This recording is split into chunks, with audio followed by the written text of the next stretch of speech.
Bismillahirrahmanirrahim. Assalamualaikum warahmatullahi wabarakatuh. Alhamdulillah, wassalatu wassalamu ala rasulillah wa ala alihi wa sahbihi wa mawalah. Ikhwani fiddin, a'azzakumullah. Kita masuk ke bab berikutnya. Berkata al-Imam Al-Bukhari rahimahullah, babu ma yustahabbu lil alimi idza su'ila ayyun nasi a'lamu. Bab keterangan apa yang disunnahkan untuk seorang alim idza su'ila, apabila ditanya, ayyun nasi a'lamu, manusia mana yang paling tahu. Dibawakan di sini oleh Al-Imam Al-Bukhari rahimahullah cerita tentang Musa alaihi salam dengan Khidir alaihi salam.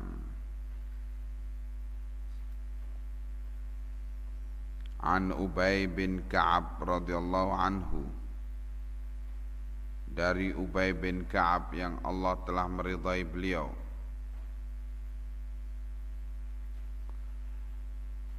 anin Nabi sallallahu alaihi wa alihi wasallam qala,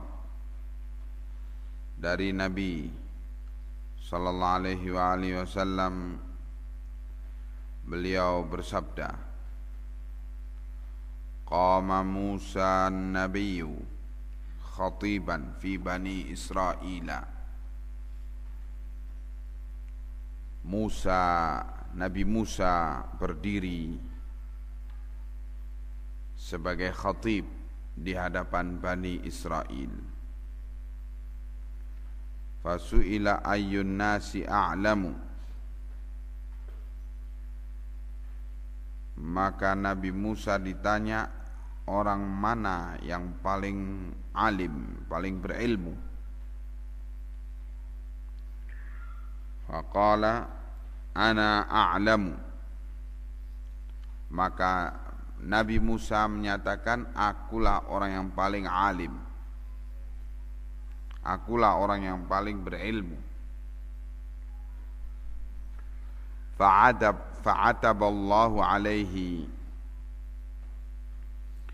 maka Allah cerca Nabi Musa, idh lam yaruddal ilma ilallahi, ketika Musa tidak mengembalikan ilmu kepada Allah.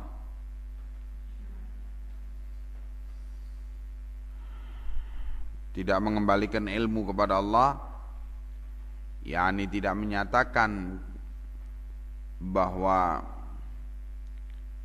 yang berilmu itu ialah yang diberi oleh Allah kelebihan ilmu. Fa'auhallahu ilaihi, maka Allah wahyukan kepada Musa, inna abdan min ibadi, bahwasanya ada seorang hamba dari hamba-hambaku, kata Allah,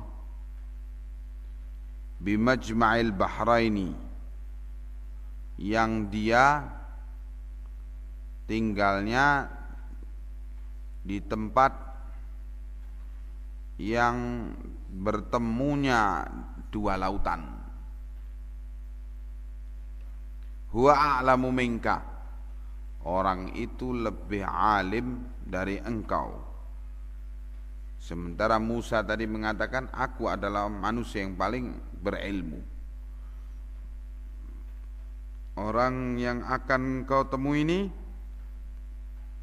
lebih berilmu daripada engkau. Qala ya Rabbi wa kaifa bihi, maka Musa menyatakan, wahai Tuhanku, bagaimana keadaan orang ini? Bagaimana bisa aku mencapai orang ini? Faqila lahu, maka dikatakan kepada Musa, ihmil hutan fi miktalin, engkau bawalah ikan di miktal. Miktal itu tempat membawa makanan itu.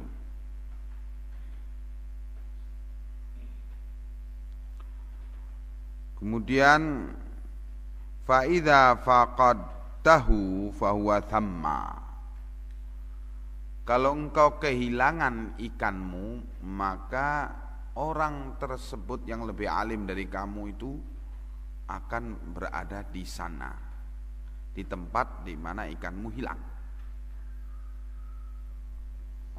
Fantalaqa wantalaqa bifatahu Yusha' bin Nun,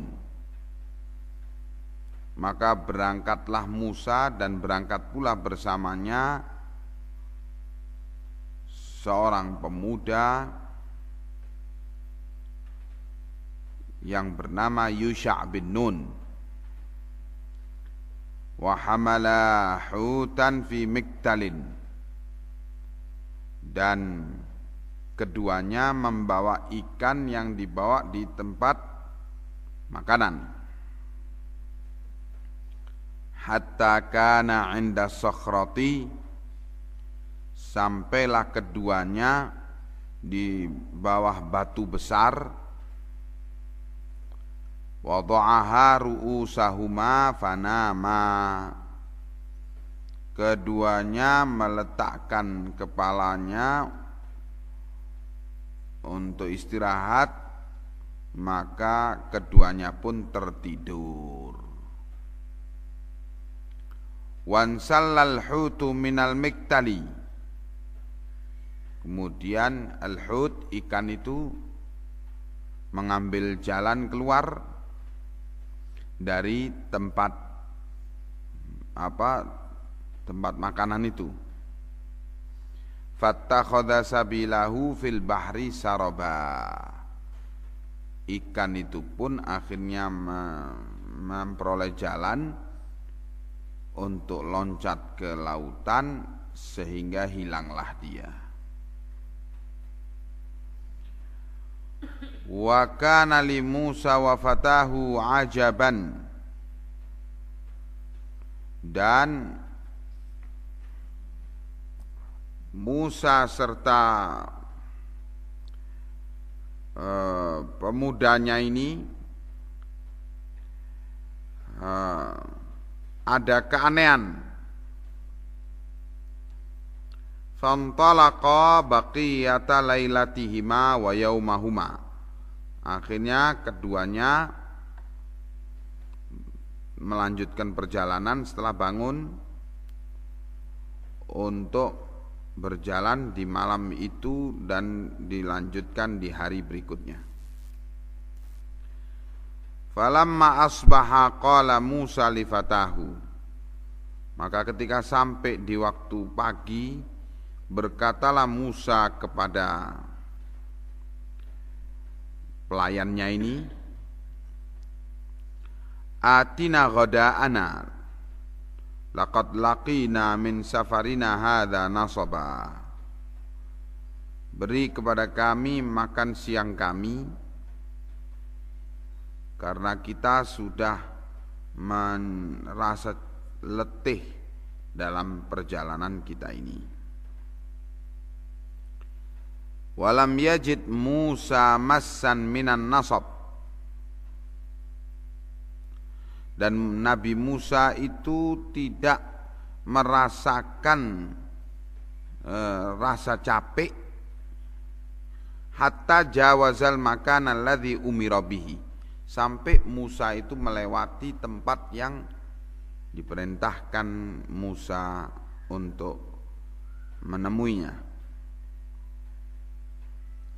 Faqala lahu fatahu, maka pelayannya Nabi Musa ini mengatakan kepada beliau, ara'aita id awaina ila sakhrati fa inni nasitul huta.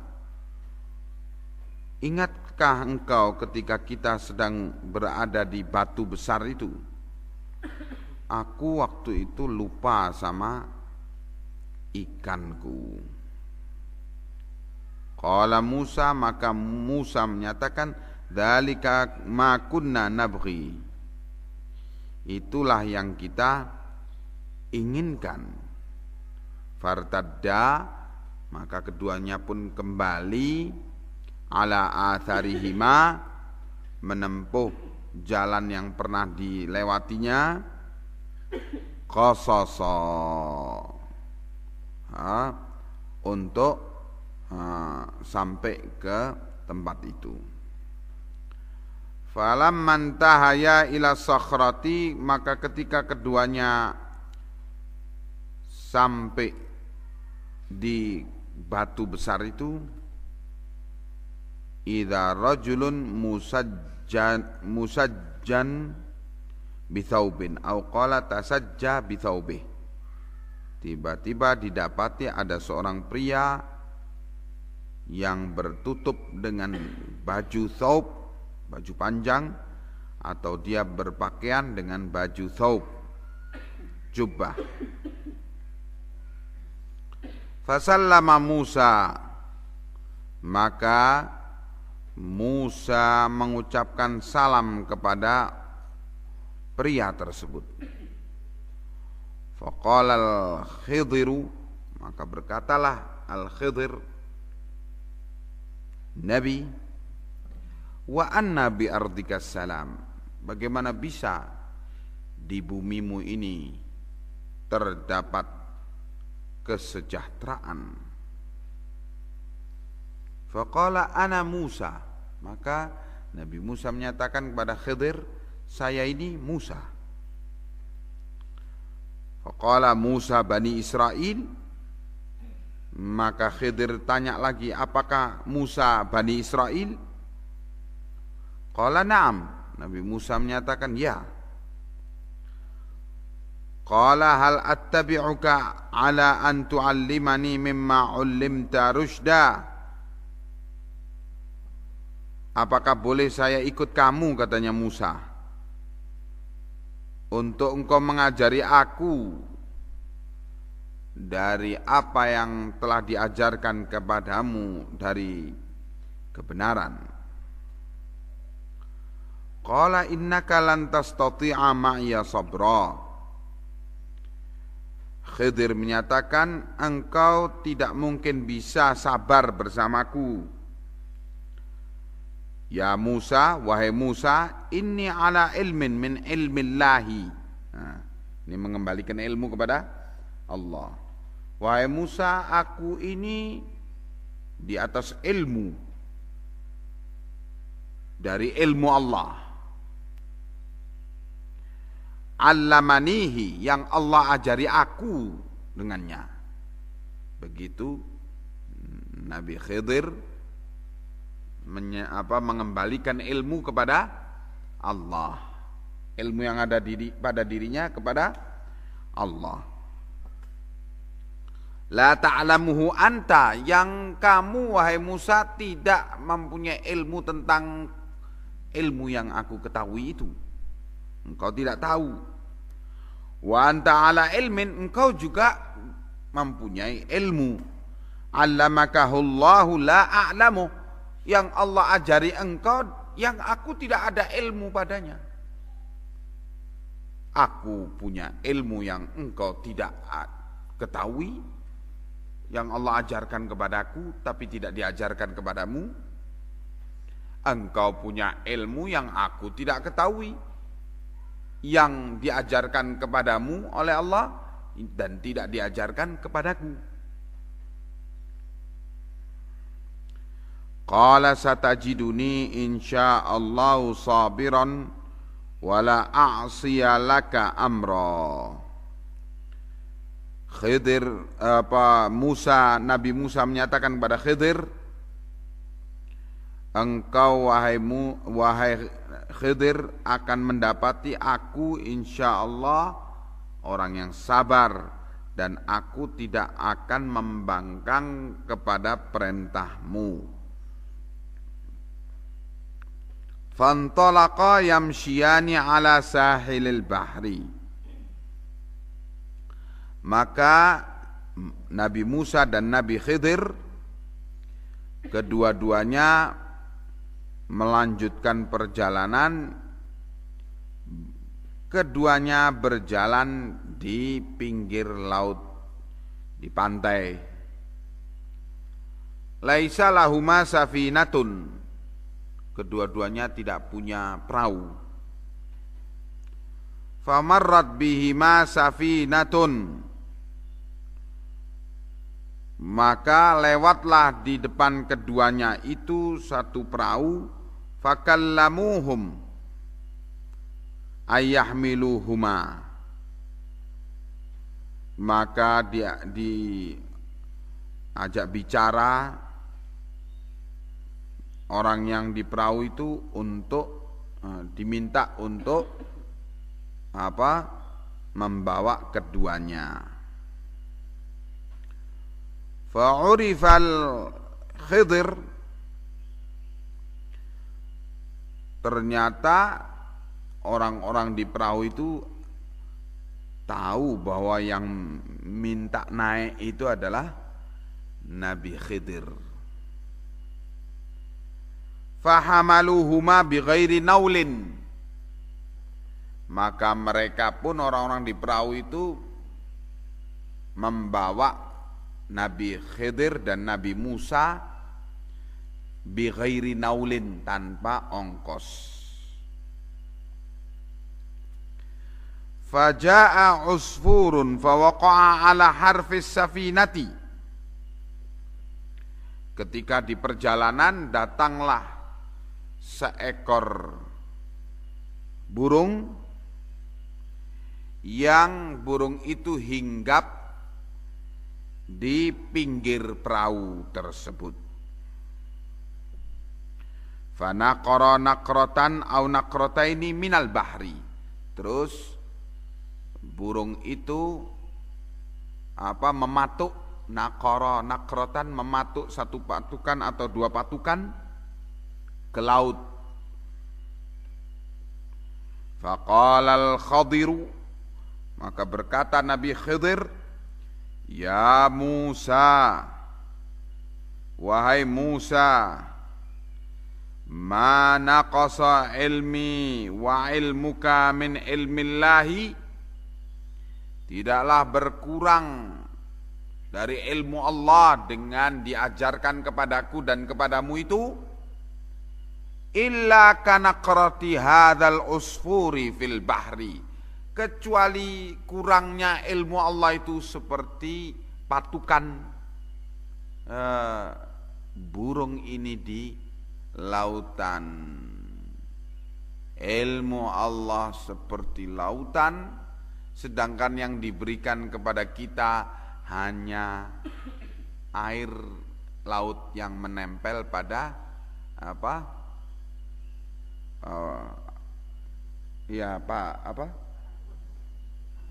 paruh daripada burung itu. Fa'amadal Khadiru ila lauhim min alwahis safinati fanaza'ahu. Setelah itu Khidir kemudian menuju ke satu papan daripada papan-papan perahu itu, terus dicabut papan itu. Faqala Musa, maka Nabi Musa mengatakan kepada Khidir, qaumun hamaluna bighairi naulin, mereka itu adalah kaum yang mau membawa kita tanpa ongkos, gratis. Amat raja'ta ila safinatihim, kok kamu masih juga mengambil tindakan kepada perahu mereka, fa kharaqtaha litughriqa ahlaha, untuk kemudian engkau melobangi perahu itu sehingga akan terancam tenggelam penumpangnya. Qala, Nabi Khidir menyatakan, alam aqul innaka lan tastati'a ma'iya sabra, bukankah aku telah katakan sebelum ini kepadamu hai Musa bahwa kamu tidak mungkin akan bisa sabar bersamaku? Qala la tu'akhidni bima nasitu wa la turhiqni min amri usra.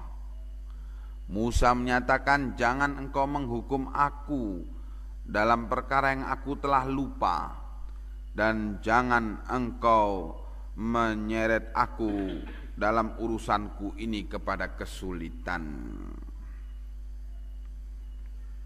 Fakanatil ula min Musa nisyanan. Pertanyaan itu adalah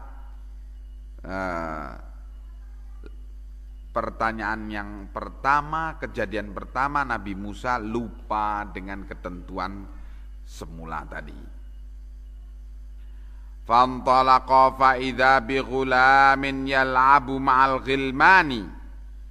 Terus Nabi Khidir melanjutkan perjalanan, dan Nabi Khidir dan Musa keduanya melanjutkan perjalanan. Tiba-tiba didapati seorang anak muda yang sedang bermain dengan anak-anak muda yang lainnya. Fa akhadzal Khadiru bi ra'sihi min a'lahu. Tiba-tiba kemudian Nabi Khidir mengambil kepala anak muda ini dari arah atas. Faqtala'a ra'sahu biyadih. Terus dicabut kepalanya itu dengan tangannya, dibunuh. Faqala Musa aqtalta nafsan zakiyatan bighairi nafsin.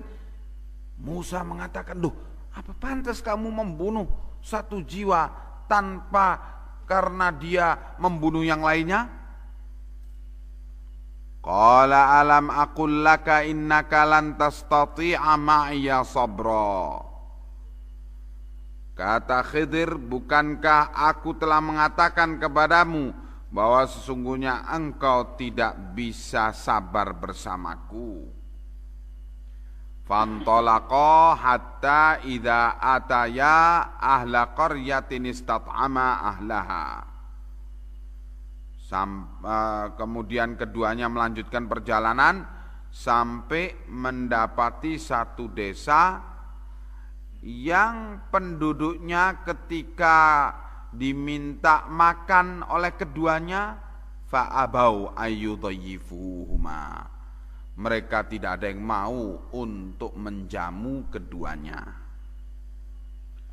Fawajada fiha jidaran yuridu ayyang qadda, maka keduanya mendapati di desa itu satu tembok yang hampir saja roboh. Qalal Khadiru biyadihi, maka Nabi Khidir bergerak dengan tangannya, mengisyaratkan dengan tangannya, fa'aqamahu, sampai akhirnya keduanya menegakkan kembali tembok rumah itu. Faqala Musa law syi'ta lattakhadta alaihi ajra. Penduduknya bakhil kayak gini, ya sudah, kalau gitu kita seandainya kamu mau, kita minta ongkos saja pada penduduknya ini. Qala hadza firaqu baini wa bainik. Maka Khidir menyatakan, ini adalah perpisahan antara aku dan engkau. Qala an-nabiy sallallahu alaihi wa alihi wasallam, maka Nabi Muhammad sallallahu alaihi wa alihi wasallam menyatakan, memberi komentar kepada cerita ini, yarhamullahu Musa, semoga Allah merahmati Musa, lawaditna law sabara hatta yuqassa alaina min amrihima, sungguh kita ingin seandainya Nabi Musa itu sabar, enggak tanya-tanya, sehingga bisa diceritakan kepada kita bagaimana kelanjutan perjalanan keduanya sehingga tidak berpisah. Nah, begitu komentar Nabi. Ini adalah cerita ringkas. Riwayat ini cerita ringkas. Ya, cerita yang lebih lengkap lagi itu dibawakan dalam riwayat Muslim dan juga riwayat lain. Dari apa yang telah diceritakan di dalam Al-Quran, di surat Al-Kahfi, ya, tentang peristiwa ini antara Musa dengan Khidir.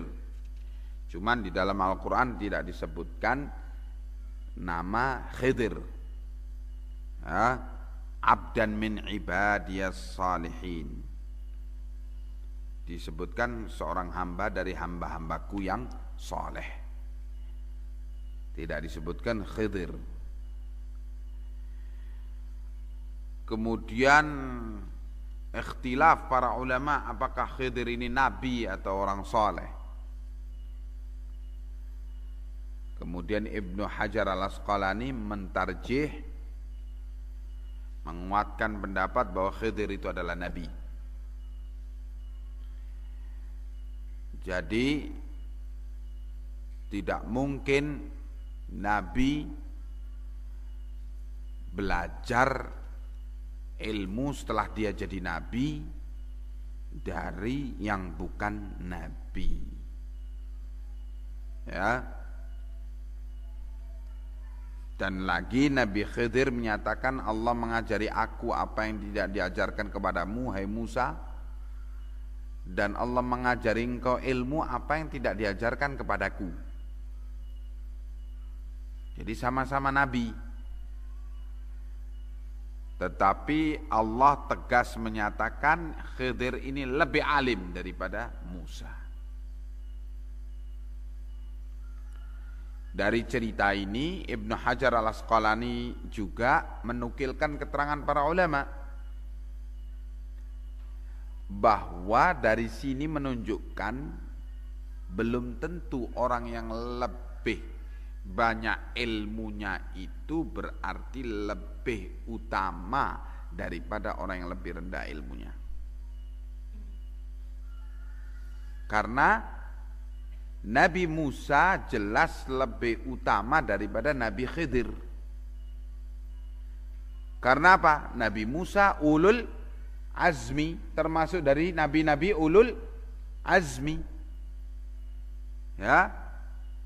Ulul azmi itu Nuh alaihi salam, kemudian Ibrahim alaihi salam, kemudian Musa alaihi salam, kemudian Isa alaihi salam, kemudian Muhammad sallallahu alaihi wa alihi wasallam. Khidir tidak masuk dalam ulul azmi. Ya. Jadi Musa lebih alim daripada Khidir lebih alim daripada Musa, tetapi keutamaannya Musa lebih utama daripada Khidir. Ya. Nah, begitulah kita diberi cerita oleh Nabi yang di sini Al-Imam Al-Bukhari menekankan kepada satu adab sopan santun, bahwa seorang yang berilmu Kalau ditanyai siapakah orang yang paling berilmu, kembalikan itu kepada Allah. Allah yang lebih tahu tentang siapa yang berilmu. Wallahu a'lam. Allah yang lebih tahu. Begitu. Mestinya demikian.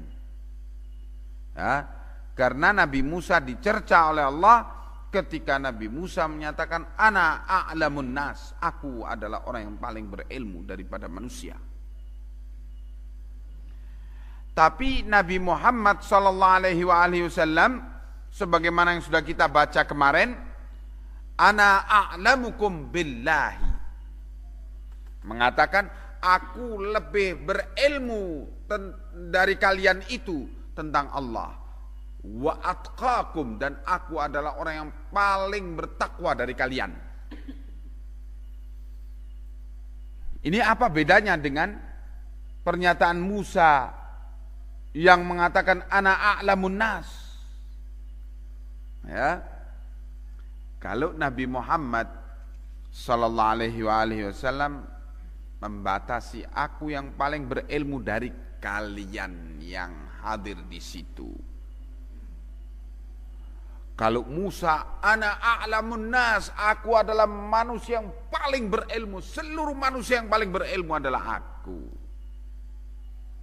Nah, ini yang dicerca oleh Allah, sedangkan pernyataan Nabi Muhammad sallallahu alaihi wasallam itu adalah pendidikan beliau kepada murid-murid beliau. Ya.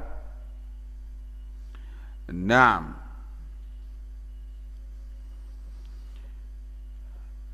Babu man sa'ala wa huwa qa'imun aliman jalisan.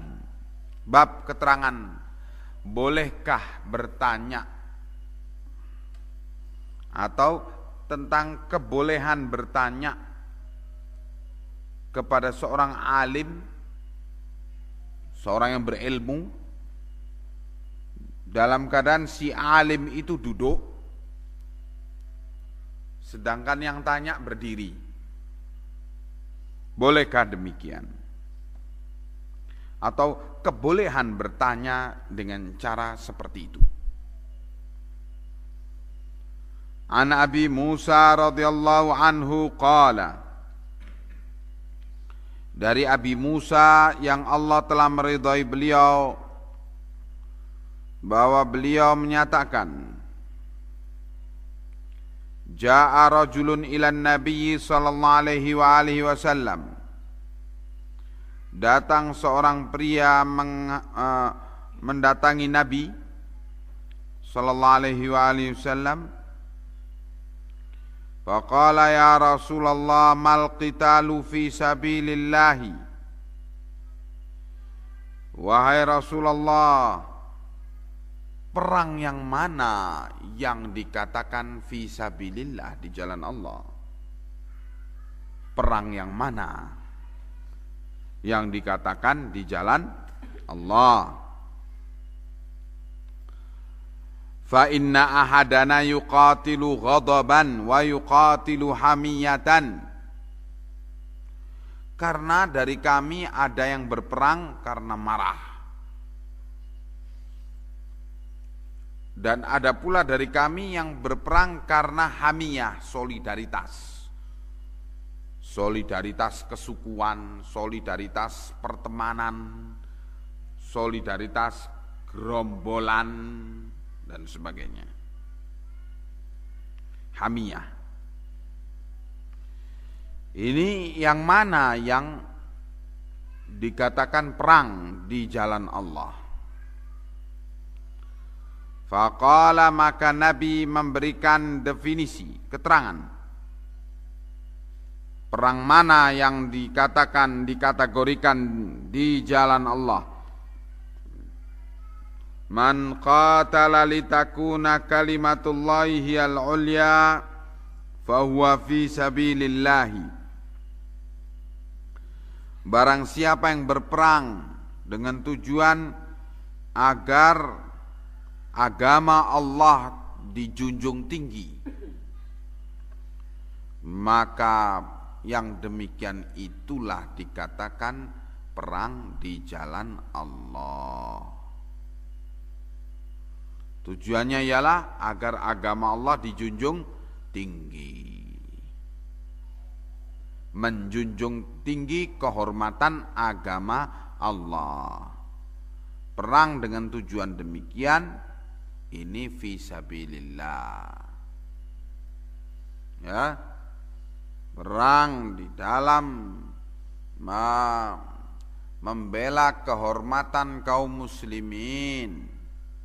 Ini menjunjung tinggi agama Allah. Hubungan kita dengan mereka yang dianiaya adalah semata-mata kita sama-sama muslim. Ini adalah perang di jalan Allah karena ingin menjunjung tinggi agama Allah, kewibawaan agama Allah.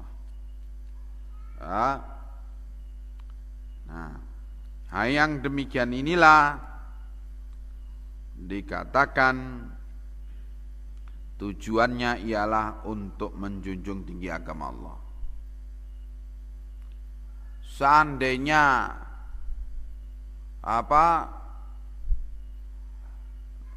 personil TNI dan Polri yang muslim itu berangkat ke Aceh dengan niat adalah untuk menjunjung tinggi agama Allah, memerangi pemberontak GAM, maka mereka fisabilillah.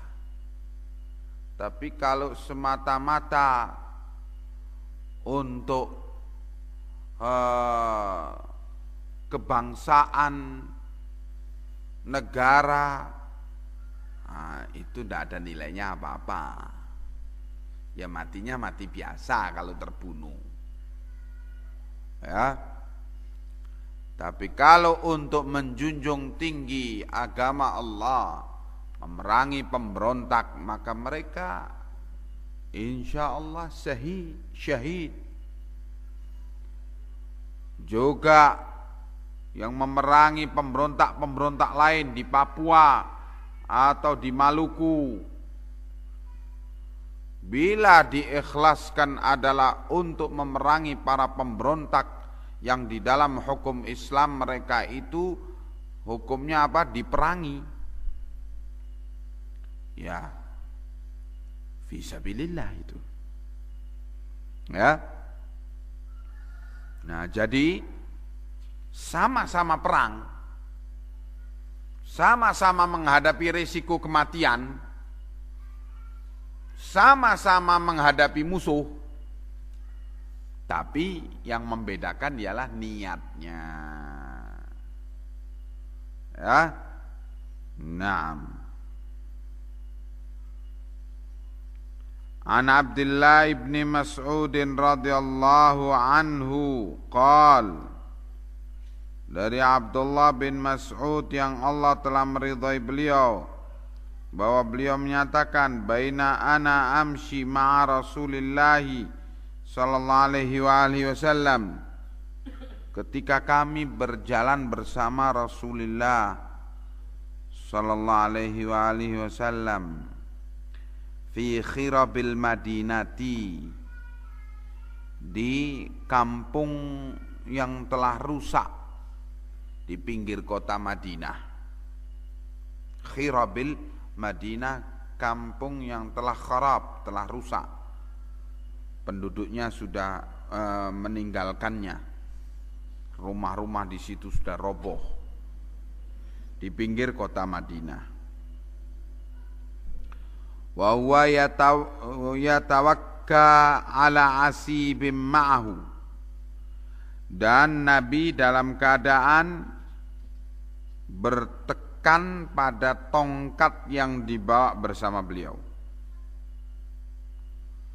Famarra binafarin minal yahudi, maka Nabi lewat di sekelompok orang-orang Yahudi. Faqala ba'duhum li ba'din, maka berkatalah sebagian mereka orang Yahudi itu kepada sesama temannya, sesama Yahudi, saluhu anir ruh, Coba tanyai dia tentang ruh. Faqala ba'duhum la tas'aluhu la yaji'u fihi bi syai'in takrahunahu. Jangan kamu tanya tentangnya, jangan kamu tanyai dia tentangnya. Jangan sampai dia membawakan jawaban yang kalian tidak senang dengannya. Jawabannya benar, terus kalian tidak senang dengannya. Faqala ba'duhum lanas'alanna. Sebagian lagi bilang, tidak, kita akan tanya dia. Faqama rajulun minhum, maka berdirilah salah seorang dari mereka. Faqala ya Abul Qasim, marruh. Wahai Abul Qasim, yakni Rasulullah sallallahu alaihi wasallam, marruh. Ruh itu apa? Fasakata. Nabi diam. Faqultu, maka aku katakan, katanya Ibnu Mas'ud, aku beritahukan kepada orang-orang Yahudi itu, innahu yuha ilaihi, dia Nabi itu sedang mendapatkan wahyu. Faqumtu, maka aku pun berdiri. Falamman jala anhu, maka ketika telah injala anhu, telah jelas bagi beliau, selesai menerima wahyu, qala, Nabi membacakan ayatnya yang baru saja turun. Yas'alunaka 'anir ruhi qulir ruhu min amri rabbi wa ma utu minal ilmi illa qalila. Ini qiraah lain. Wa ma utu minal ilmi illa qalila. Sedangkan qiraah Hafs yang ada pada mushaf kita, wa ma utitum, ya, minal ilmi illa qalila.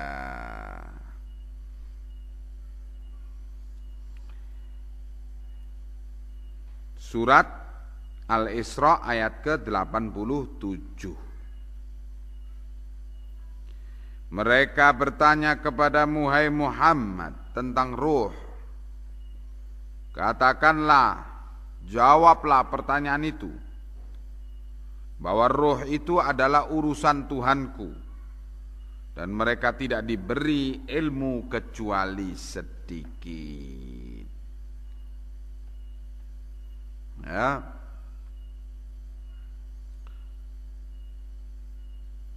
Ini menunjukkan kepada kita contoh Nabi tidak menjawab satu pertanyaan kecuali bila sangat mengerti jawabannya. Kalau tidak mampu menjawab, diam beliau sampai turun wahyu.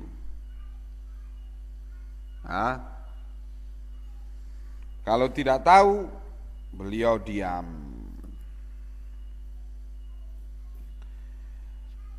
Kemudian babu man khassa bil ilmi qauman duna qaumin karahiyatan alla yafhamu.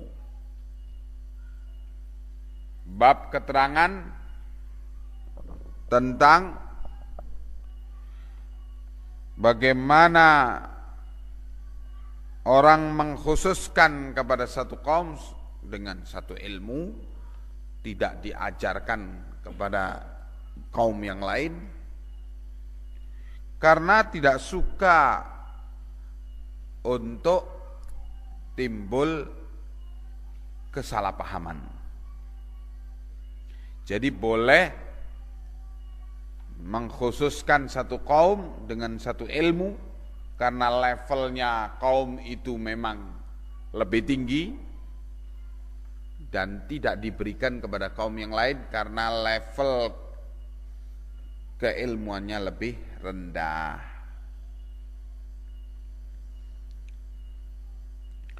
An Anasin radhiyallahu anhu qala, dari Anas yang Allah telah meridhai beliau, bahwa beliau menyatakan, kana Mu'adzun radifa Rasulillah sallallahu alaihi wa alihi wasallam ala rahli. Pernah Mu'adz membonceng di belakang Rasulullah sallallahu alaihi wa alihi wasallam di atas hewan tunggangannya. Faqala ya Mu'adz, maka Nabi memanggil, wahai Mu'adz. Qala labbaika ya Rasulullah wa sa'adaik. Mu'adz menyatakan labbaik ya wahai Rasulullah, wa sa'adaik, dan engkau berbahagia. Qala ya Mu'adz. Nabi manggil lagi, wahai Mu'adz. Qala labbaika ya Rasulullah wa sa'adaik salatan. 3 kali dipanggil-panggil seperti itu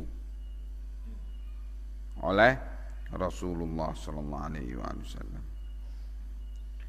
Qala ma min ahadin yashhadu an la ilaha illallah wa anna Muhammadan Rasulullah sidqan min qalbihi illa harramahullahu 'alan nari.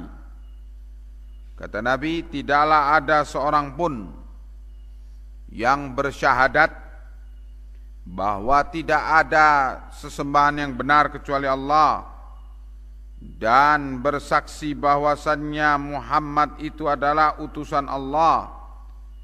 Dia ucapkan sidqan min qalbih, jujur benar-benar dari hatinya, illa harramahullahu 'alan nar, kecuali mesti Allah haramkan dia atas api neraka.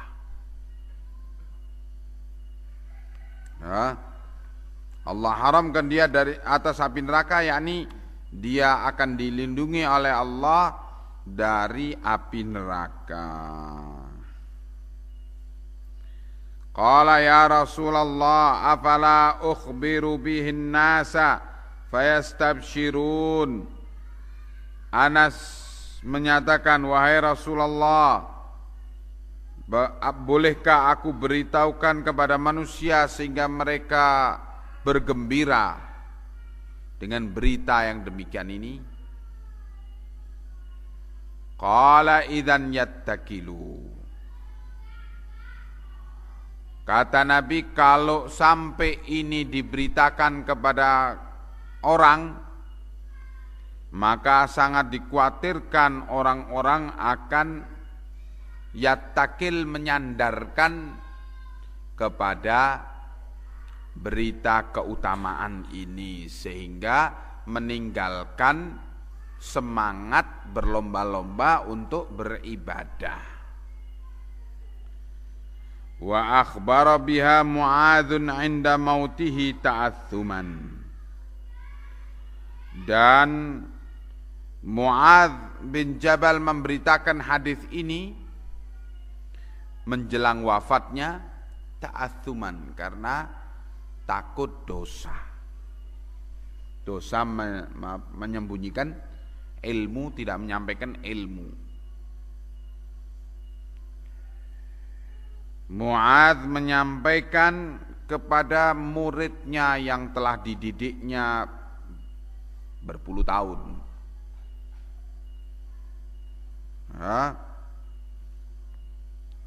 Dan menyampaikannya menjelang wafat karena takut dosa menyembunyikan ilmu. Nah, kita lihat di sini Rasulullah mengkhususkan Mu'adz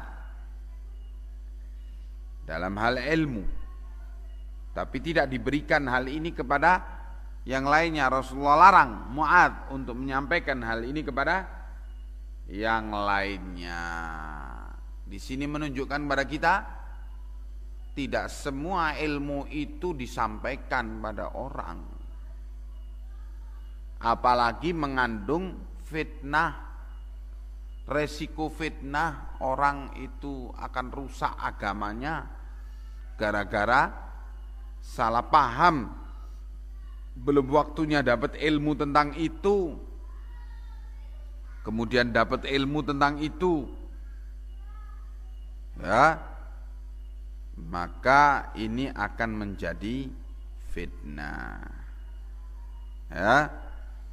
Nah, karena itu menyampaikan ilmu memang harus mempertimbangkan keadaan mad'u, keadaan orang yang didakwai, ya, tidak asal jeplak begitu saja, asal mangap mulutnya begitu nyampaikan ilmu.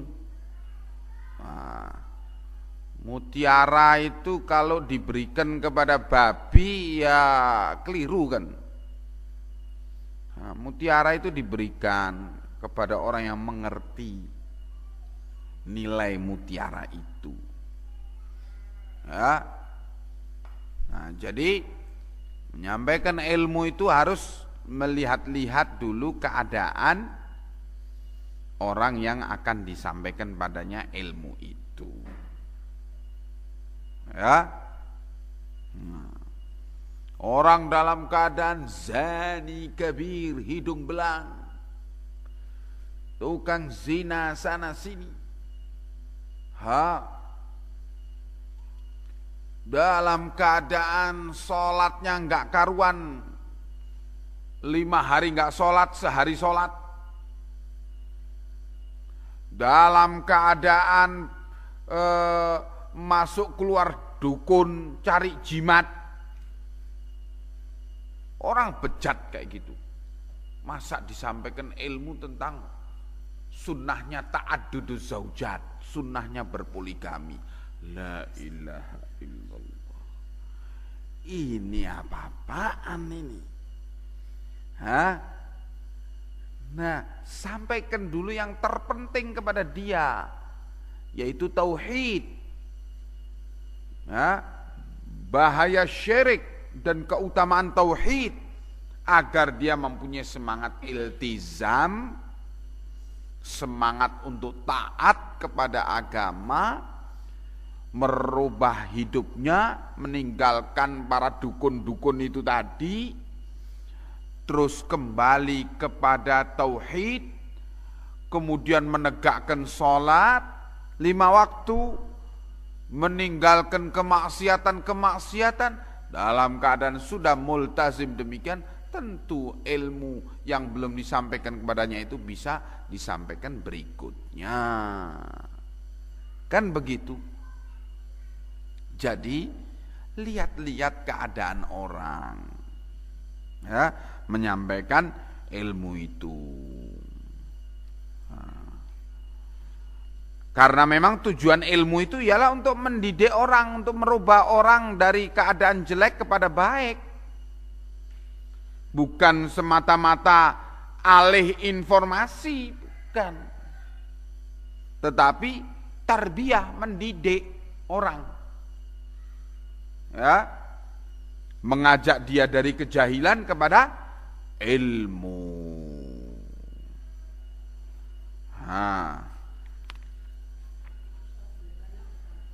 Kenapa?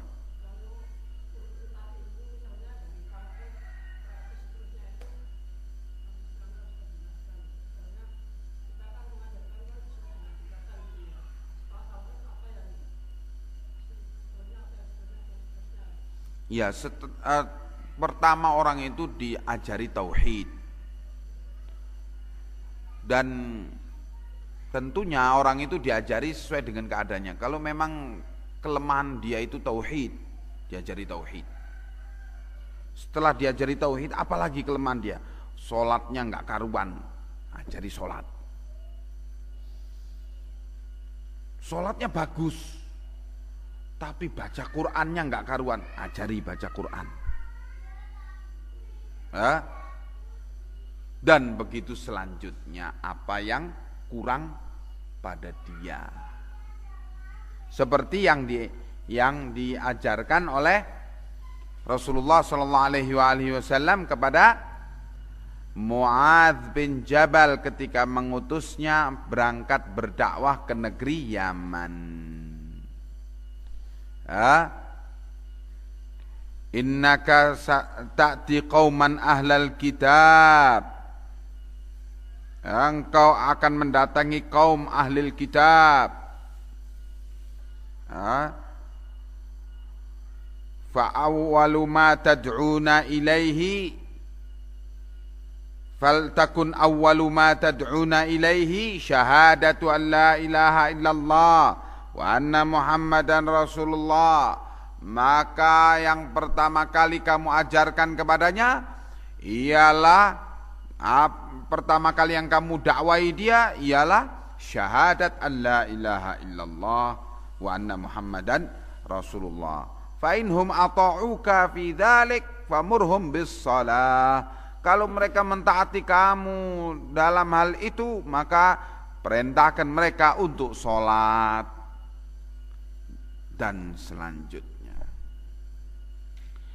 Ya, sekarang kalau mad'unya kaum muslimin, apa kelemahan pada dia itu? Kelemahan pada dia itu ialah dalam hal tauhid. Ajari tauhid. Sambil mengajari tauhid, ketika dia sudah menunjukkan sikap semangat iltizam, semangat untuk beramal dengan agama, lihat kelemahan dia itu apa. Ya, sesuai dengan kelemahan-kelemahan yang ada pada dia. Babul haya'i fil ilmi. Bab keterangan tentang al-haya fil ilm. Apakah boleh malu dalam perkara ilmu? Ya. An Ummi Salamah radhiyallahu anha qalat. Dari Ummu Salamah, istri Nabi yang Allah telah meridhai beliau, bahwa beliau telah menyatakan, Ja'at Ummu Sulaim radhiyallahu anha ila Nabi sallallahu alaihi wasallam. Datanglah Ummu Sulaim, seorang sahabiyah, datang kepada Nabi. Faqalat, maka Ummu Sulaim menyatakan, Ya Rasulullah, Innallaha la yastahyi minal haqqi. Wahai Rasulullah, sesungguhnya Allah itu tidak malu dari kebenaran. Fahal 'alal mar'ati min ghuslin idza talamat. Apakah atas wanita itu wajib untuk mandi apabila dia bermimpi basah? Faqala an-nabiy sallallahu alaihi wasallam, idza ra'atil ma'a. Jawabannya ialah apabila wanita itu melihat air atau bekas air pada celana dalamnya, bangun tidur basah, itu berarti dia mimpi basah, maka wajib untuk mandi. Faghattat Ummu Salamah yakni wajhaha. Ummu Salamah mendengar itu menutup mukanya, padahal istri Nabi. Malu. Wa qalat ya Rasulullah, sambil menutup mukanya terus tanya Ummu Salamah, wahai Rasulullah, wa tahtalimul mar'ah, apakah perempuan juga mimpi basah? Qala na'am, taribat yaminuki fabima yushbihuha waladuha. Ya tentunya. Terus dihardik oleh Nabi, taribat yaminuki. Lalu kalau tidak wanita itu mimpi basah, lalu bagaimana bisa anak itu mempunyai keserupaan. Ya, keserupaan itu dengan ibunya adalah karena kata Nabi, bila bila mani perempuan itu dalam berjima keluar lebih dulu daripada mani daripada pria suami, maka anak itu akan lebih menyerupai ibunya.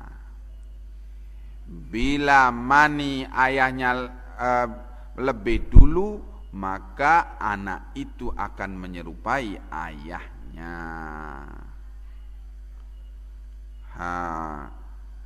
Jadi Ummu Salamah menganggap wanita itu tidak keluar mani. Nabi menjelaskan, ya keluar mani. Dan Ummu Salamah merasa heran, kok ada perempuan mimpi basah.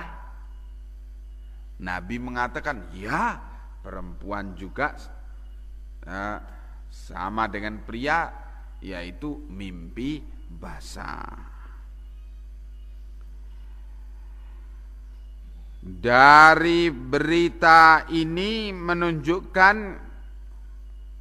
pertama, penegasan Ummu Sulaim kepada Nabi. Ummu Sulaim karena bukan istrinya Nabi, mau tanya tentang perkara di sekitar kemaluan. Maka Ummu Sulaim memberi muqaddimah, ya Rasulullah, sesungguhnya Allah tidak malu dari perkara yang hak. Mengapa? Karena Nabi ini lebih pemalu dari perawan pingitan. Maka Ummu Sulaim menegaskan kepada Nabi, saya ini tanya tentang perkara yang menyangkut syariah, bukan lain-lainnya. Sehingga Nabi pun menjawab dengan tegas. Ya, tidak boleh ada malu di dalam perkara kebenaran. Dalam riwayat Muslim disebutkan, Nabi ditanyai di depan Aisyah. Kalau ini di depan Ummu Salamah. Nabi ditanyai demikian oleh wanita lain di depan Aisyah Ummul Mukminin. Kata Aisyah menghardik wanita itu, tidakkah kamu malu di hadapan Nabi kok tanya begitu? Rasulullah menyatakan, ya Umma Abdillah, la haya'a fil haq, tidak boleh ada malu dalam perkara al-haq. Begitu. Ya. Jadi pembahasan perkara syariah itu kadang-kadang menyangkut perkara-perkara yang orang malu untuk mengucapkannya, itu tidaklah ada halangan sama sekali. Ya. Nah, kadang-kadang perkara kamar, Rasulullah sallallahu alaihi wasallam sedang duduk sama Aisyah, ditanyai oleh seseorang, ya Rasulullah, saya berjima dengan istriku, terus saya berhenti berjima dalam keadaan belum sempat keluar mani. Bagaimana ini hukumnya ya Rasulullah? Rasulullah mengisyaratkan, dan aku telah berbuat dengan ini, yakni dengan Aisyah, dan kami mandi walaupun tidak keluar mani. Para ulama menyatakan di sini menunjukkan kalau perkara itu menyangkut ketentuan hukum-hukum syariah, ya tidak ada masalah untuk menerangkan secara tuntas perkara-perkara yang kalau dibicarakan begitu saja itu saru, malu orang. Seperti pembahasan tentang hadis idzal taqal khitanan fa alaihil ghusl, apabila berjumpa dua kemaluan, maka wajib mandi. Berjumpanya itu bagaimana? Dibahas oleh para ulama.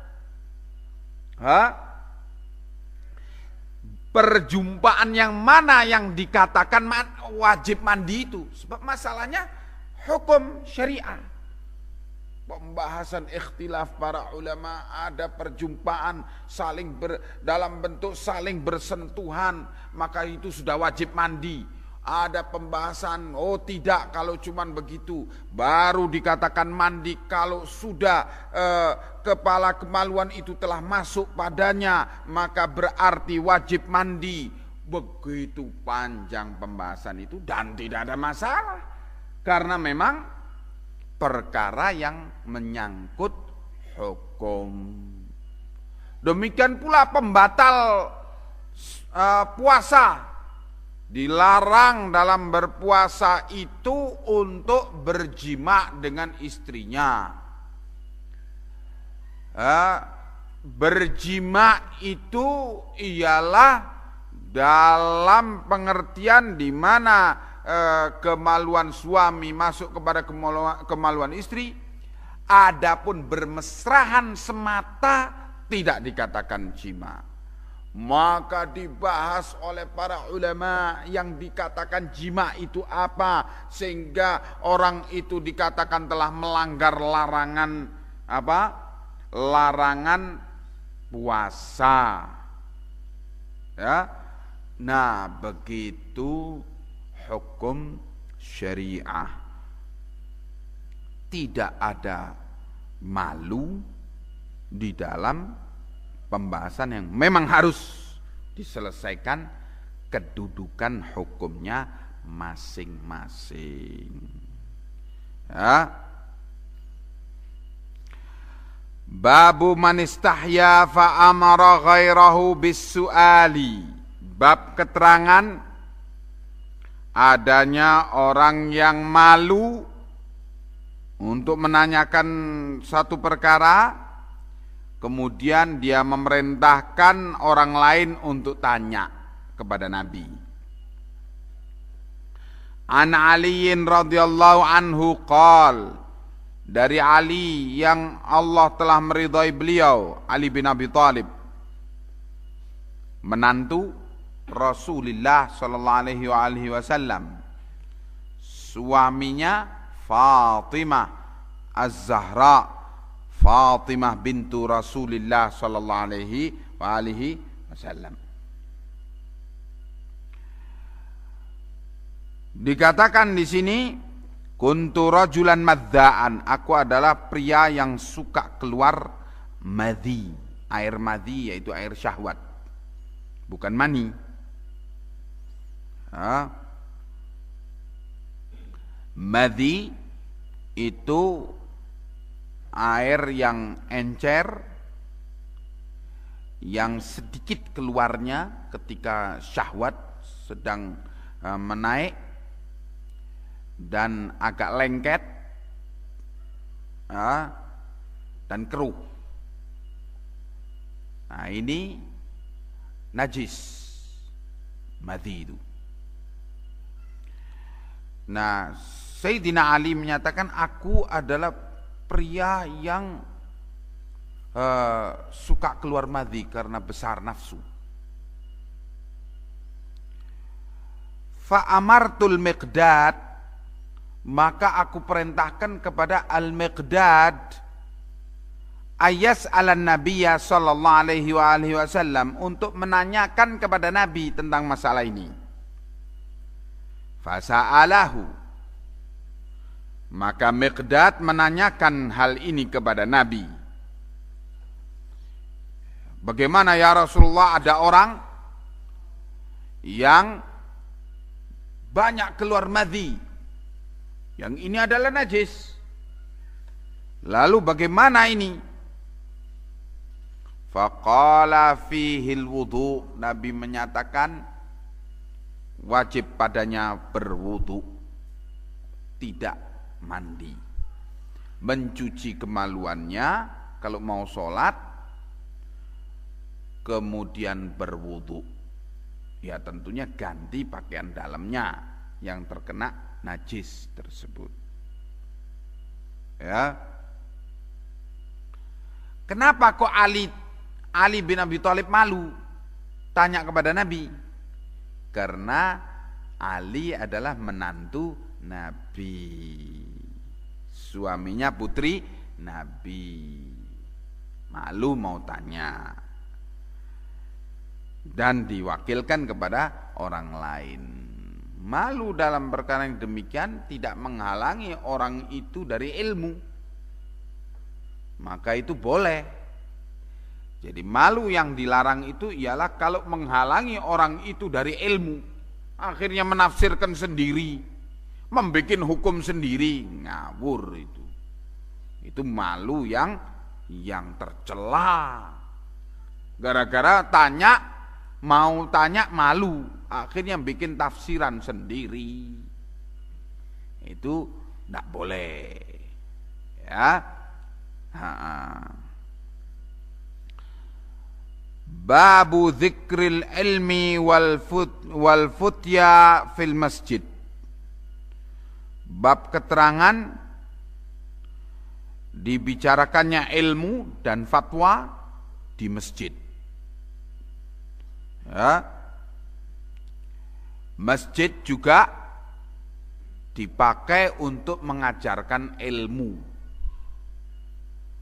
Di samping dipakai untuk menegakkan sholat berjamaah 5 waktu. An Abdullah bin Umar radhiyallahu anhuma, dari Abdullah bin Umar yang Allah telah meridhai beliau dan bapak beliau, anna rajulan qama fil masjidi, ada seorang pria berdiri di masjid. Faqala ya Rasulullah, maka orang ini menyatakan, wahai Rasulullah, min aina ta'muruna an nuhilla, dari mana engkau perintahkan kami untuk berihram, an nuhilla, bertalbiyah, mengucapkan labbaik Allahumma labbaik innal hamda wan ni'mata laka wal mulk la syarika lak. Mulai talbiyah pakai pakaian ihram. Dari mana asalnya? Dari mana tempat yang engkau perintahkan kami untuk mulai pakai pakaian ihram? Faqala Rasulullah sallallahu alaihi wasallam, maka Rasulullah sallallahu alaihi wasallam menyatakan, yuhillu ahlul madinati min dzil hulaifah, orang-orang yang datang dari Madinah mau masuk Mekah untuk umroh atau untuk haji, itu mulai bertalbiyah, mulai memakai pakaian ihram dari miqat makan namanya Dzul Hulaifah. Sekarang dinamakan oleh orang-orang Abar Ali. Ya. Yang namanya yang benar ya Dzul Hulaifah.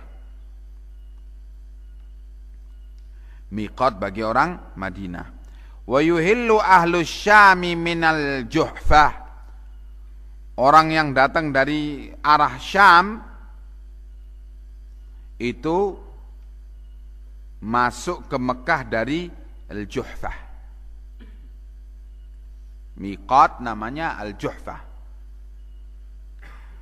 Wa yuhillu ahlu Najdin min Qarnin, sedangkan orang Najd itu miqatnya dari Qarnil Manazil. Ya.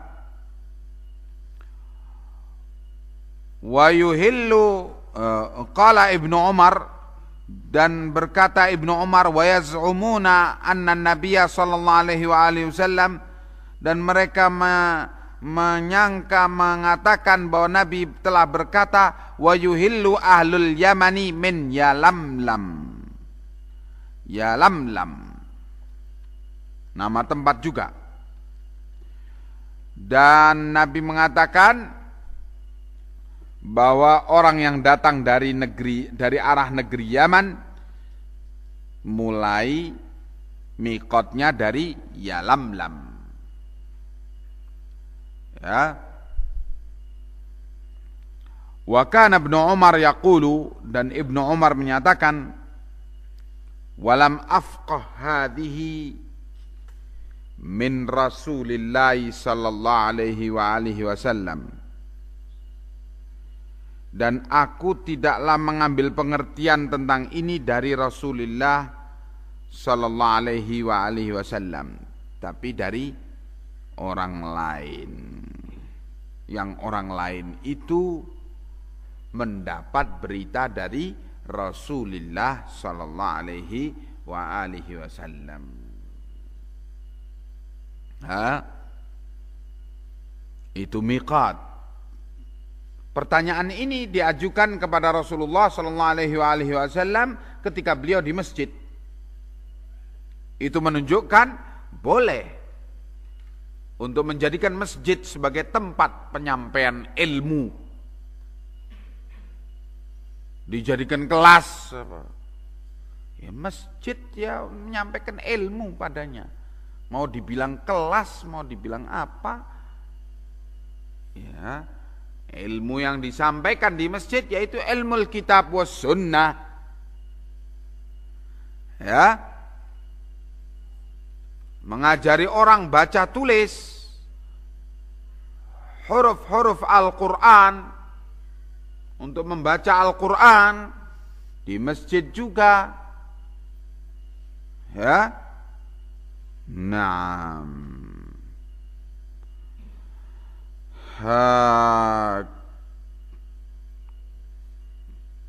Nanti kita akan bahas di bab haji, Kitabul Hajj,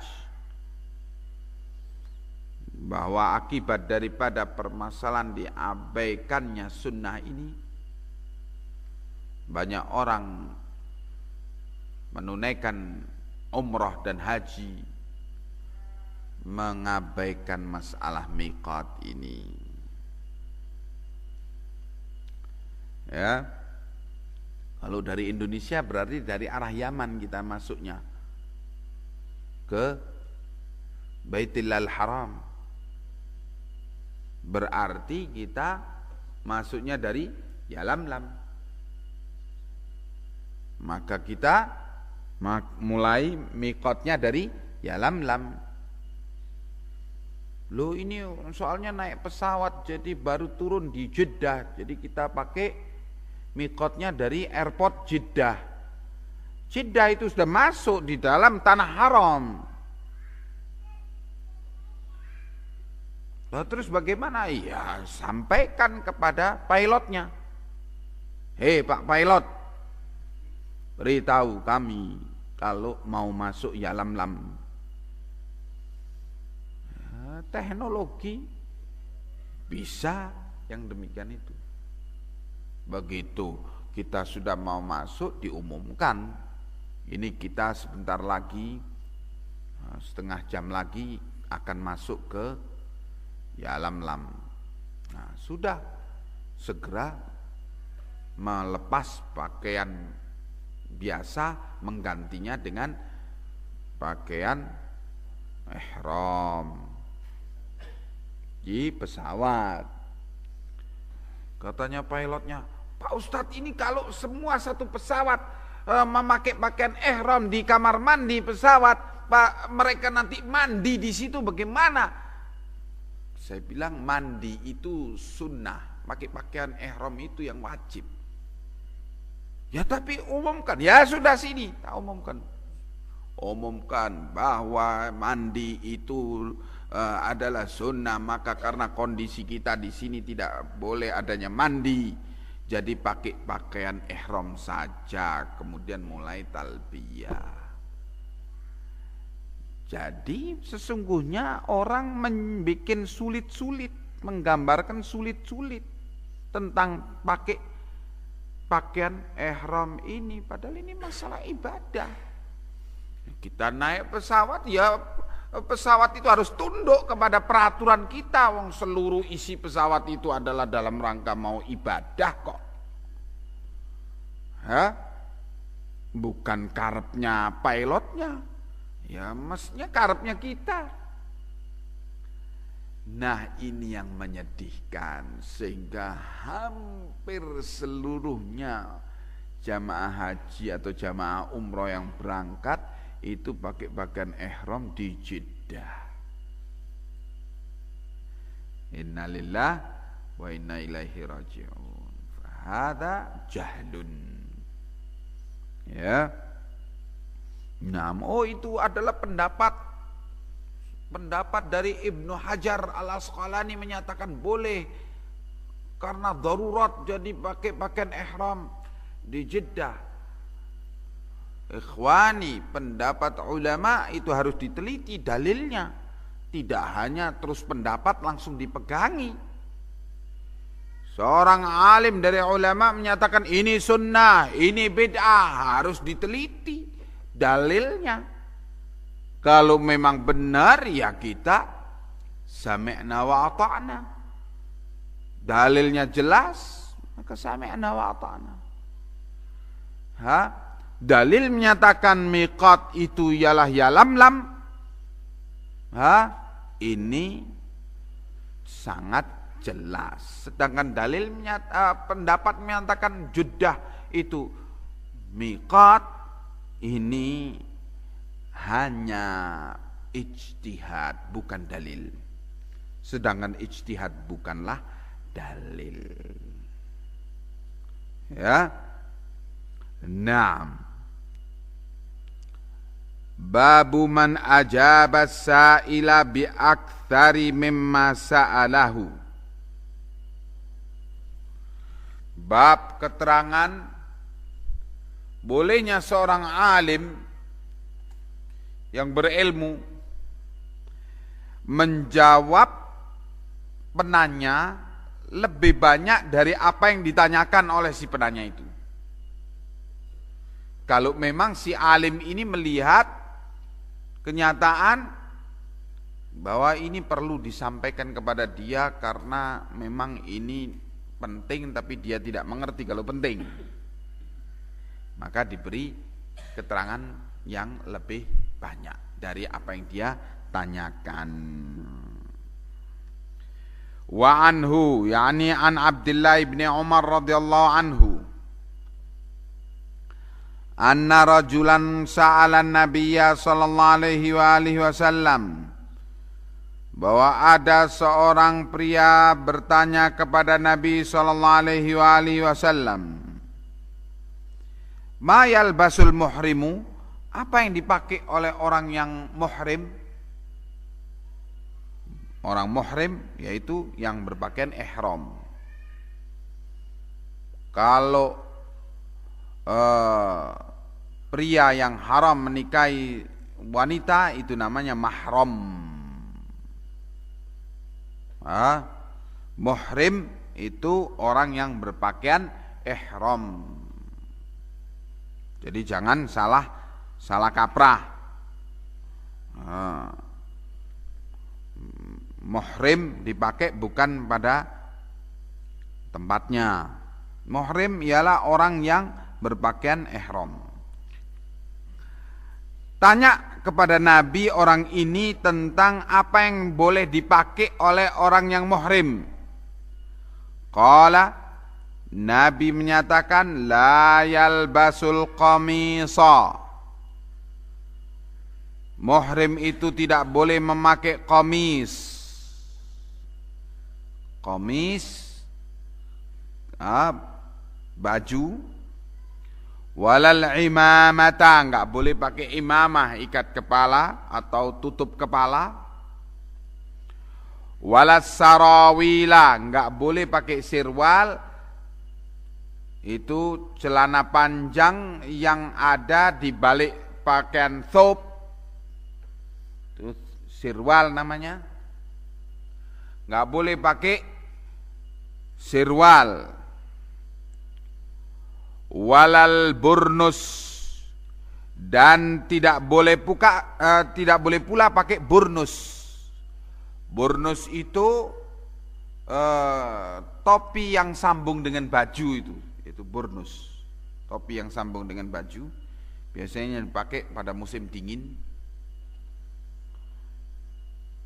Wala thauban massahul warsu awiz za'faranu. Tidak boleh pula memakai baju yang disentuh oleh al-warsu. Al-warsu yaitu tanaman yang wangi untuk wewangian, atau az-za'faran, salah satu daripada jenis wewangian. Dari keterangan Nabi ini banyak para ulama menyatakan berarti tidak boleh memakai baju yang berjahit, karena tidak boleh pakai komis, tidak boleh pakai imamah, tidak boleh pakai sirwal, tidak boleh pakai burnus, dan tidak boleh pakai wewangian ketika berihram.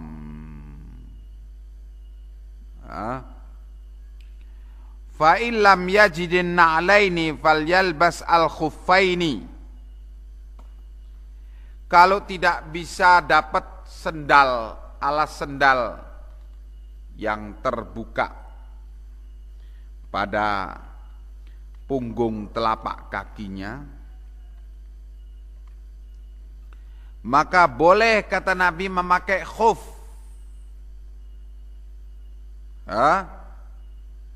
Khuf itu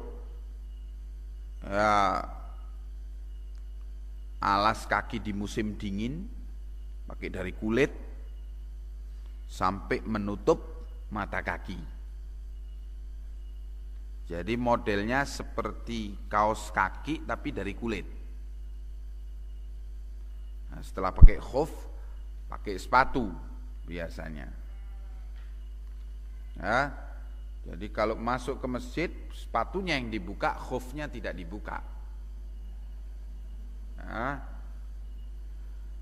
Ini biasa dipakai di musim dingin. Kalau tidak dapat alas kaki, kata Nabi, boleh pakai khuf, tetapi wal yaqta'huma hatta yakuna tahtal ka'bain. Tetapi dipotong kulitnya itu sampai di bawah mata kaki, sehingga kelihatan mata kakinya. Begitu. Kalau sekarang sendal yang terbuka punggung telapak kakinya itu ya sendal jepit, ya, pakai begitu dalam keadaan ihram. Ya khususnya di musim panas, kalau nggak pakai alas kaki ya melonyot itu telapak kaki itu, panasnya sampai 50 derajat itu. Na'udzubillah. Kena pasir aja sudah seperti berjalan di bara api, apalagi kena aspal, ya setengah mati. Jadi pakai alas kaki, tetapi tidak pakai tutup kepala, tidak imamah, tidak pula topi atau burnus atau sejenisnya. Ya, kalau pakai payung boleh saja. Payung bukan topi. Begitu. Nah, Rasulullah Sallallahu Alaihi Wasallam ditanya tentang apa yang boleh dipakai oleh orang yang muhrim. Dijawab oleh Nabi, terus ditambahi lagi. Tidak boleh pakai wangi-wangian, tidak boleh pakai khuf. Dijawab, yakni lebih daripada pertanyaan. Karena memang sangat berkaitan antara yang ditanyakan itu dengan yang tidak ditanyakan, sehingga dijawab sekaligus. Tentunya di dalam hal ini guru atau dai melihat keperluan dari orang tersebut. Dai seringnya lebih mengerti keperluan si penanya tentang ilmu, maka menyampaikan ilmu itu lebih lengkap. Ya. Nah, kita dengan demikian telah mengakhiri kitabul ilmi. Kita masuk kepada kitabul wudu. Nah, kita sudah membahas 3 kitab. Kitab itu kemarin sudah dibahas. Apa kitab itu pengertiannya? Kumpulan bab-bab. Kita sudah membahas kitab Bad'il Wahyi, permulaan wahyu. Kemudian kitabul iman. Kemudian kitabul ilmi. Sekarang kitab yang keempat, yaitu kitabul wudu. Berbicara tentang segala yang berkaitan dengan wudu. Para ulama memang selalu dalam meletakkan bab-bab fikih selalu memulai bab kitab thaharah, bersuci, sesuai dengan keadaan orang yang harus belajar agama. Setelah orang itu balik, apa yang harus diketahui daripada ilmu? Pertama, dia harus mengetahui tentang tauhid. Ya. Kemudian kalau sudah dia mengetahui tentang tauhid, masuk dia harus belajar tentang ibadah yang wajib. Ibadah yang wajib dan segera harus ditunaikan ialah apa? Ketika orang itu balik, sholat. Nah, kaitannya dengan sholat ini ya termasuk syarat-syaratnya dan rukun-rukunnya. Syarat-syarat sholat itu yang terpenting dalam hal ini dan utama ialah thaharah. Orang itu harus bersih dari najis, bersih dari hadat, harus mengerti yang dikatakan najis itu apa, yang tidak dikatakan najis itu apa,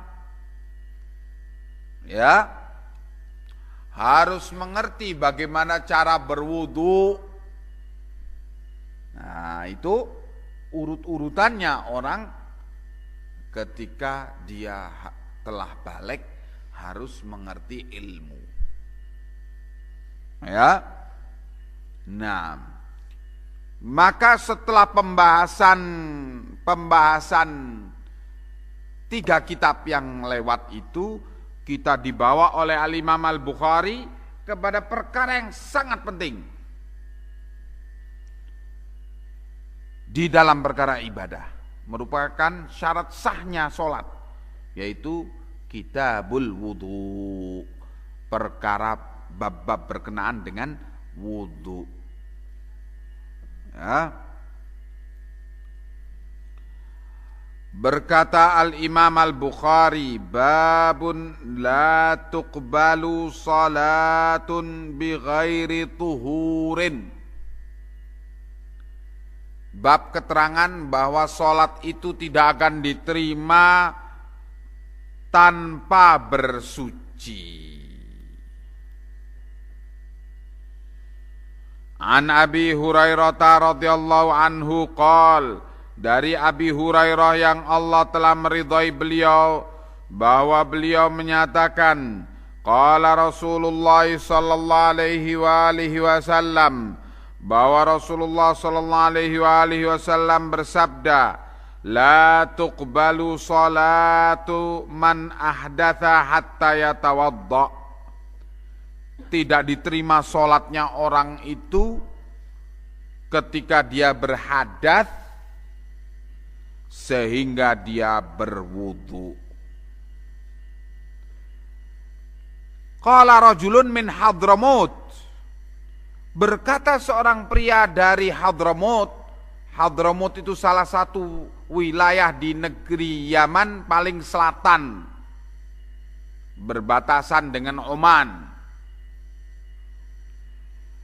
Orang ini mengatakan, tanya kepada Abu Hurairah, mal hadatsu ya Aba Hurairah? Apakah yang dinamakan hadas itu wahai Abu Hurairah? Faqala fusaun au duratun. Yang dinamakan hadas itu ialah fusa atau durat, yakni kentut, buang angin. Kalau tanpa suara namanya fusa, kalau pakai suara namanya durat.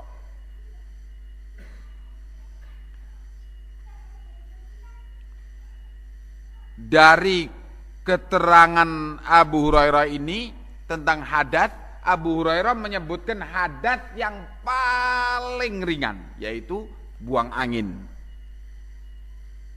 Ya, yang membatalkan wudu atau yang termasuk dalam kategori hadas. Hadas itu ialah keadaan batal wudu. Jadi yang disebutkan oleh Abu Hurairah ialah hadas yang paling ringan, yang paling mungkin mengena pada semua orang. Hadas itu sebagaimana keterangan para fuqaha, ada hadas asghar, ada hadas akbar. Hadas akbar sering diistilahkan dengan janabah, junub, keadaan junub. Kalau hadas asghar, hadas kecil, itu diatasi dengan berwudu.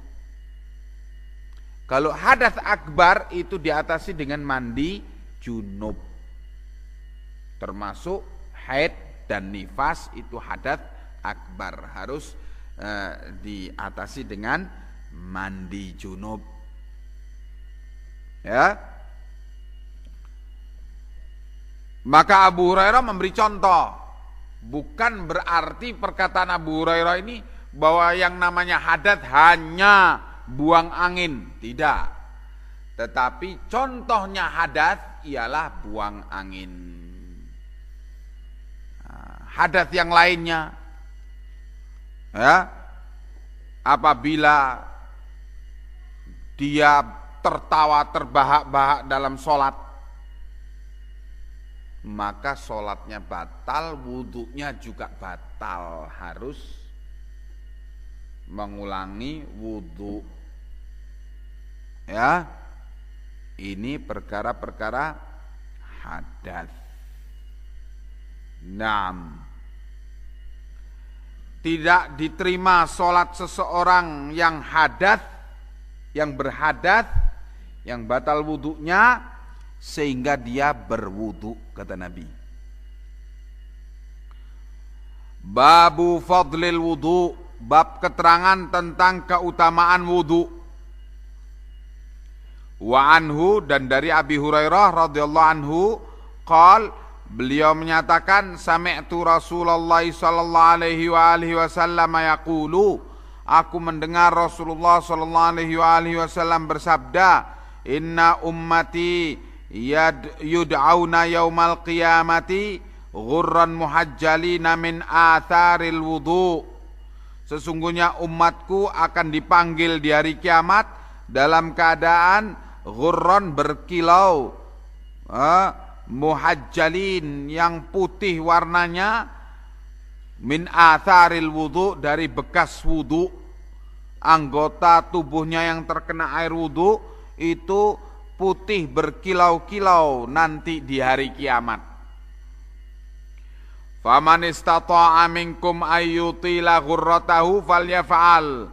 Maka barang siapa dari kalian yang mampu untuk memanjangkan sinarnya itu, maka hendaknya dia lakukan. Berwudu melampaui batas-batas wudu, itu namanya memanjangkan sinar. Ya, silakan lakukan. Batas wudu mencuci tangan ialah siku. Mau memanjangkan sinarnya, ya cuci sampai ketiak umpamanya. Batas wudu mencuci telapak kaki ialah mata kaki. Mau memanjangkan sinarnya, teruskan sampai betis atau sampai lutut. Ya, begitu selanjutnya.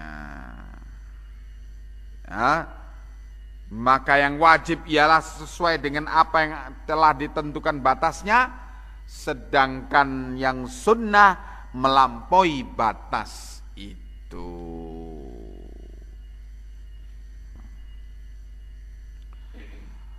Babu la yatawadda'u minasyakki hatta yastaiqina. Selanjutnya bab keterangan tidak boleh berwudu orang yang cuman ragu apakah saya ini batal wudu atau tidak ya. Tidak boleh dia mengulangi wudu kalau karena ragu. Itu namanya bikin seneng setan. Tidak boleh berwudu karena ragu. Oh, barangkali saya batal. Nah, ini tidak boleh wudu. Iya. Al yaqinu la yuzalu bisyakki, kata para ulama. Keyakinan tidak bisa digugurkan dengan keraguan. Yakinnya apa? Sebelum ragu itu. Yakinnya apa? Tidak batal wudu, iya kan? Sudah barusan wudu kok. Atau dia ingat wudunya tadi jam sekian, dari jam sekian sampai sekarang saya yakin tidak batal wudu. Ya, ini yakin, tidak bisa digugurkan dengan ragu. Jangan-jangan tadi saya keluar angin, jangan-jangan saya, nggak bisa. Jadi kalau ragu, kembalinya kepada yang yakin. Kembali kepada keyakinan. Hatta yastaiqina, kata Imam Al-Bukhari. Sampai betul-betul yakin memang dia telah batal wudunya, baru boleh mengulangi wudu. Sebab kalau kamu ragu apakah kamu itu batal wudu atau tidak, terus kamu wudu, setan seneng. Nah begitu, terus wudu lagi, dibisiki lagi, oh kamu itu batal tadi itu, kelihatannya masih kurang sempurna wudumu, batal itu. Balik lagi, wudu lagi, terus wudu sampai habis waktunya. Itu setan akan senang begitu. Namanya was-was. Nah, kita lihat keterangan Nabi ya, tentang ini. Wa an Abdullah bin Yazid Al-Ansari radhiyallahu anhu, dari Abdullah bin Yazid yang Allah telah meridai beliau, annahu syaka ila Rasulillah sallallahu alaihi wasallam, bahwa Abdullah bin Yazid Al-Ansari mengadukan kepada Nabi tentang ar-rajulal ladzi yukhayyalu ilaihi annahu yajidu syai'a fis salati. Mengadukan tentang adanya seorang yang dikhayalkan kepadanya dalam keadaan sholat bahwa ada sesuatu yang keluar darinya. Ya. Faqala, maka Nabi memberi nasihat, la yanfatil au la yansarif hatta yasma'a sautan au yajida rihan. Ya, jangan berpaling, kata Nabi. Jangan berpaling dari sholat, walaupun dihayalkan seolah-olah dia telah buang angin. Sampai kata Nabi dalam riwayat lain, nanti kita baca, syaitan itu meniup-niup pada lubang dubur, sehingga terasa seolah-olah ada buang angin. Kata Nabi, jangan berpaling dari sholat, tetap sholat sampai dia mendapati suara, ada suara atau bau, baru yakin batal. Ya, supaya setan jangan seneng. Nah, itu cara setan untuk membikin orang yang sholat itu serba ragu-ragu. Ya, nah demikian pula dalam perkara najis, air untuk berwudu. Wah, ini tadi terpercik satu titik tadi dengan air kencing. Oh, berarti najis satu bak dibuang besar-besaran. La ilaha illallah. Nah, ini juga dari godaan syaitan. Karena apa? Innal mubadzirina kanu ikhwana min ikhwanis syayatin. Orang-orang yang bermubadzir, berboros, bersia-sia, itu saudaranya syaitan. Ya, seneng setan. Ya, ini yang diharapkan. Terus dikesankan atau dihayalkan, tadi itu kemungkinan kamu tadi kencing itu ada yang terpercik itu masuk ke dalam itu, berarti najis itu. Ya apa? Harus dibuang. Begitu. Nabi memberi tuntunan, tidak kamu buang selama air itu tidak berubah baunya dan warnanya. Kalau baunya berubah dengan bau kencing, warnanya berubah dengan warna kencing, ya harus dibuang, itu najis namanya. Nah, jadi diberi oleh Nabi batas-batas penutup untuk syaitan tidak masuk merusakkan ibadah kita.